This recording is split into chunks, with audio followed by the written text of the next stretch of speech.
This is Cart Narcs. Put it on my car, and I'll break your face. You're too old to do that, sir. You are this close to being on the ground.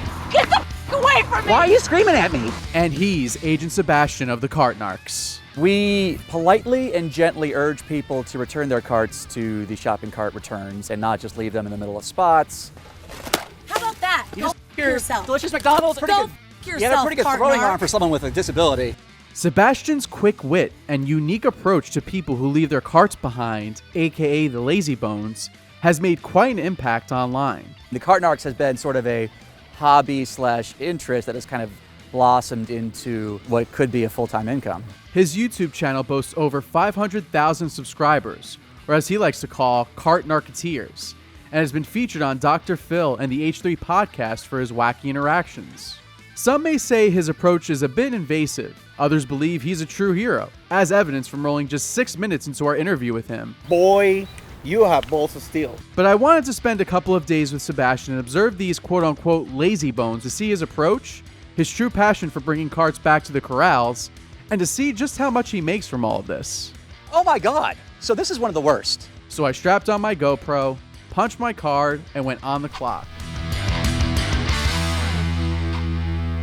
I am Sebastian Davis, 42 years old. My title is Chief Agent with the Cart Narcs. You left your cart blocking the spot behind you when the cart return is right there.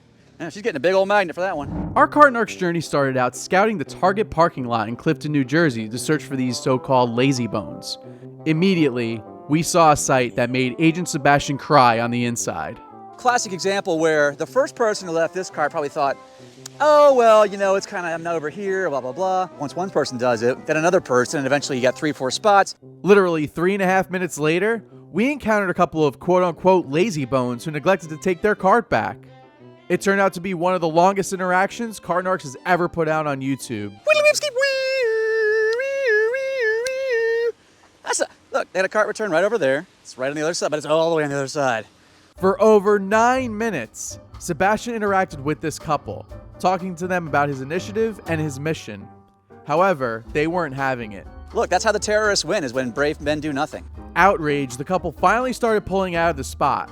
After leaving a magnet on their car for not taking the cart back, a staple to Agent Sebastian's initiative if someone starts their engine, we waited to see if they would stop. When they did, we ran up to the couple to see if they changed their mind. The young woman took the magnet off the car and had some colorful language for Sebastian before taking off. Because of the flow of traffic, Sebastian let them go. Even though sometimes he keeps putting the magnet on the car if the so-called lazy bones didn't learn their lesson. But when he usually approaches someone who's neglecting their cart, people seem to be confused as to why they're being stopped. When you approached, you know, the car windows were up, the door was closed. So how often are you met with resistance about what you're trying to explain to the person? So it's important to have insignia showing that I'm Cart Narcs because, number one, it helps explain exactly what I'm doing. A lot of times they will either blow me off, even when they can't hear me, I'm pointing to the cart and I'll get a lot of haha or like a middle finger or whatever, or like a, you can get that for me sort of thing. So I think in almost all cases they know what I'm talking about. Well, if you're sorry, you can get out and fix it if you want to, baby. You can do it for me as a favor. Oh, you asking me nicely? You want to be a gentleman? Well, are you willing to be a gentle lady? Yes. Since you asked nicely, I shall. Thank you so much. I'll return this. You know what I usually always do? Oh. But it's raining and You're not the Wicked Witch of the West, are you? And the rain's gonna melt you? Armed with a bulletproof vest given to him by a cop, Sebastian has been in some dicey situations. None dicier than when he was in Georgetown, Texas back in February 2021. When the guy pulled a gun on me in Texas, he was talking to me for 30 seconds or so. He knew what was going on. He knew I wasn't there to rob him or hurt him. But once that magnet was going towards his work vehicle, that's when the gun came out. And it's like, you know, there was no confusion about what was happening. What do you think causes such a wild reaction when the magnet comes out to put on the car? It's sort of like my vehicle is an extension of me. Therefore, it's an extension of my pride. It is part of my identity in a lot of cases. And I think that's what I'm inadvertently tapping into is, like if I went up to you, let's say you dropped some litter on the ground and I put a little sticker on your chest, you'd be like, hey, wait a minute, this is my shirt. Yeah, screw you. And I think for a lot of Americans especially, the car is a bigger part of who we are. Does that worry you that there's people out there that have guns that could potentially harm you? It does, and it was after that video that a fan who is a police officer sent me his spare Kevlar vest. And because of that, I am always watching, like, where are their hands going? Are they reaching into the console, into, you know, behind their back? And I'm also keeping a pretty safe distance as far as I'm not right in people's face where they can forget guns, swing, knife, etc. Sebastian grew up in Nashville, Tennessee with parents who were not in law enforcement. He spent some time working at a grocery store when he was in high school, and you can say that's when his cart obsession started to develop. She fully blocked the handicap spot next to her. That's a dick move. Wheelie whipskeep wee! I'll get it for you, ma'am. Thank you for stopping. But you know, come on. Sebastian went to college at Georgia Tech to get a chemical engineering degree in 2004. After spending a few years working in pharmaceuticals, he moved out to LA to pursue a career in radio. He's turned it into a full-time gig, working Monday to Friday as creative producer of The Woody Show on morning radio for the past 8 years. That's where the idea for Cart Narcs came about. It was just a conversation with the guy in the office about, why don't people do this? Like, why can you not use the cart return when you see it and you know it's there? And I just went out one day and started asking people, and it kind of rolled from there. Sebastian tested out his curiosity by asking people at grocery stores why they don't return their carts as part of a segment on The Woody Show back in August 2018. In February 2020, he created the Cart Narcs YouTube channel. He saw that it had potential to grow into its own brand. It was pretty easy to decide to put it up on YouTube because it's compelling content, it's in public, so there's not like any kind of privacy concerns or anything like that. And I didn't really know what to expect when I started doing it. And then as you get a certain number of followers and subscribers, you can then monetize and use, then I can fold that money back into the travel expenses and all that stuff. Right. And then at a certain point, they'll give you like a YouTube coach, essentially. You can do one-on-one sort of stuff. It's someone to go to if you have problems with your channel being demonetized or taken over, or you lose your contact or whatever. So that's helpful too at a certain point when you get to like, I think it's like 100,000 subscribers roughly. Now you're at over 500,000 subscribers. Did you imagine amassing such a large audience with this? I did not think this would be as big as it is, and so it's kind of like a nice benefit. And I think the primary benefit is that the word's kind of getting out, because I'll get messages and stuff, oh my God, Cart Narcs, I made my mom take her cart back or something like that. Like that is the ultimate primary benefit. And having a YouTube channel and other channels where there's some monetization there is very helpful, because it kind of provides some financial support. Equipment, magnets aren't free, plane travel isn't free. I'm now able to use that to travel internationally and do cart narking in UK and Australia and Canada and all across America, because people will say, oh, Cart Narcs, you need to come to my city. And I'll say, yeah, I'll put it on the list. That money hasn't gone to a nice house or nice car, but it goes back into the business. Agent Sebastian has interacted with all different types of people, ranging from cool, calm, and collected to downright harmful and violent. No matter the reaction, he will go out to these public lots and record you for not bringing back your cart to the corral, wherever he may be. Something that he is laser focused on.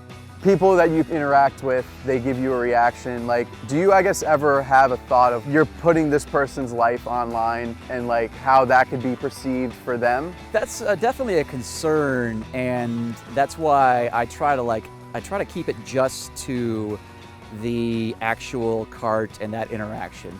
And because you'll see in comments, they'll say something to the effect of, we need to find this person, find where they work.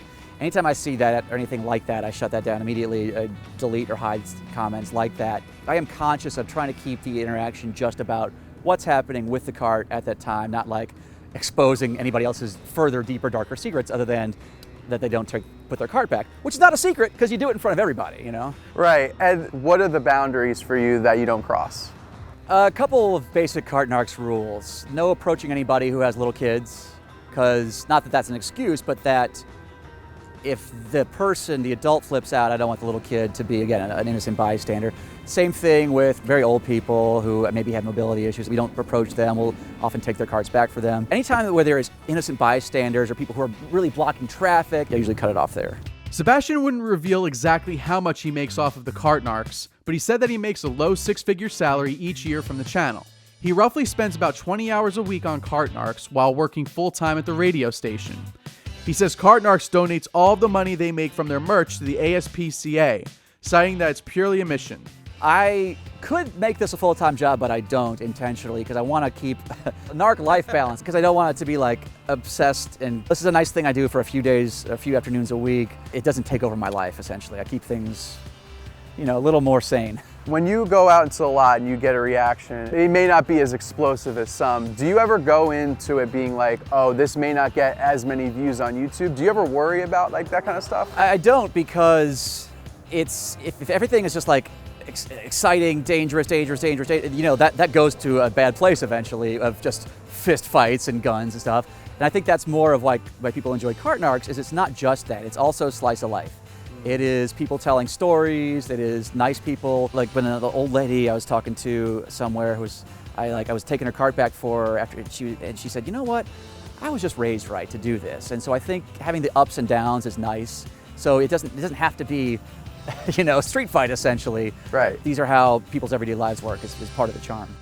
When Sebastian is editing his videos or enjoying some downtime, he rents a $3,000 a month one-bedroom apartment in LA and drives a 2011 Honda Accord, something that he doesn't see changing much as the Cart Narcs grow on YouTube, and more importantly, the message that it brings across the globe. The biggest lesson is it's okay to say I'm sorry. It's okay to say my bad. You can just say, oh, it doesn't make you a weaker person. It doesn't make you a lesser man, especially that's who tries to fight me the most, or a lesser woman. But like, you can just say, I'm sorry. And it doesn't, you know, it doesn't hurt you. It actually makes you a better person. Why is that so hard?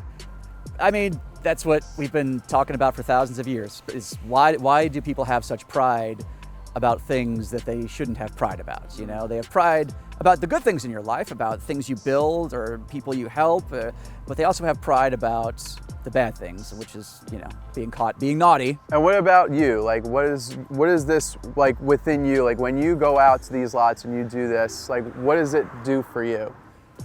Oh, that's a higher level question I hadn't really thought of. I guess, you know, ultimately I do feel like I'm making a difference, or at least showing how to make a difference, you know, because I think that people kind of use that, you know, you say, oh, I can be like the Cart Narcs, or I can pick up after myself. These are small things, little tiny things, you know, putting your shopping cart back, throwing away your trash, like all those little things that make, you know, your neighborhood better for everybody.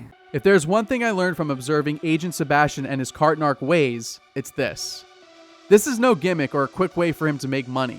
He genuinely believes in his cause and will not rest until every cart across the world is put back in its proper corrals and people learn to put them back after using it. Oh no, that's not where the carts go. I had to run that way, sir. I'll take it for you. Thank you very much. So since he reversed course, didn't argue, and was taking his cart back the way it belongs, happy to take it for him. I definitely bust plenty of people who have disability placards, and this is a little controversial, I admit. If I see them walk out to their car, load their groceries, and get in the car and do that all just fine, and then when they don't need their cart anymore, just dump it, especially blocking the handicap spot like that, then I will bust them. But if they clearly are, you know, have a cane or other mobility issues where it's obvious they're having trouble moving around, I'll do what I just did, either grab it for them or grab it after they leave. Now, if people say, oh, well, you don't know everybody's disability. Very true. I mentioned this on the Dr. Phil show. Some people abuse that access to just be jerks. I can only judge on what I see in front of me, so it's got to make a judgment call.